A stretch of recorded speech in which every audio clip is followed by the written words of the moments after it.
Welcome back. Thursday is the 5th anniversary of the death of civil rights leader and former Congressman John Lewis. And across the nation, so-called good trouble lives on. Protests are slated to take place. Tens of thousands of people are expected to participate in the anti-Trump demonstrations. But are they there because they want to be or because they're being paid to be? Our senior national correspondent, Brian Entin, has a look inside a secret deal to allegedly pay some protesters to participate in this week's demonstrations. Brian, good afternoon. This organization actually turned down millions of dollars. Is that the idea?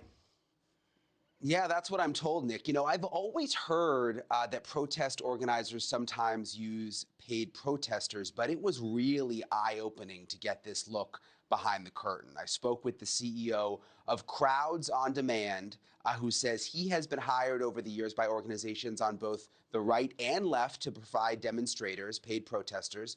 He stands by his work, saying that they pay these people hundreds of dollars a day, but that they do support the causes where they are protesting. But he says, and this is where it gets interesting, Nick, he says he turned down a massive contract to organize the anti-Trump protests planned for this Thursday. And when I say massive contract, he says he was offered millions and millions of dollars to provide protesters nationwide. Listen to this.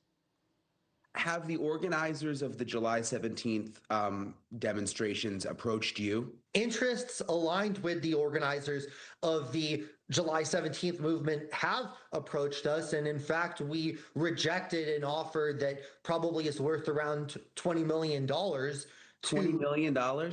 Correct. I mean, this is a nationwide thing, right? It's not to say I would have made $20 million personally, but the value of the contract would have been worth around that amount nationwide to organize huge demonstrations around the country.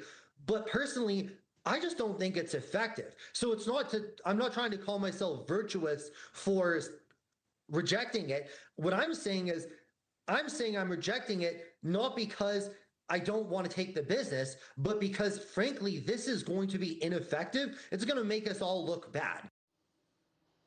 So I asked Swart who exactly offered him the $20 million. That, of course, was the natural question, but he says he would not say, says he does not talk about who exactly his clients are, that it would be bad for business, and he's been in business for 15 years, and he has to turn down a lot of contracts. But, you know, interesting, $20 million is it's a lot of money. Oh, Brian, quickly, before I let you go, did he explain about why he doesn't want to be involved with Thursday's protests? Well, he said he had some concern about violence based on what he's seen in the past, but mostly he just doesn't think that it's productive or really making a difference big picture about how the country feels about President Trump. And he says he just didn't want to get involved. With the very latest, Brian, thank you so much. Thank you for watching. Subscribe below and download our NewsNation app right now on your phone, and you will get fact-based, unbiased news for all Americans.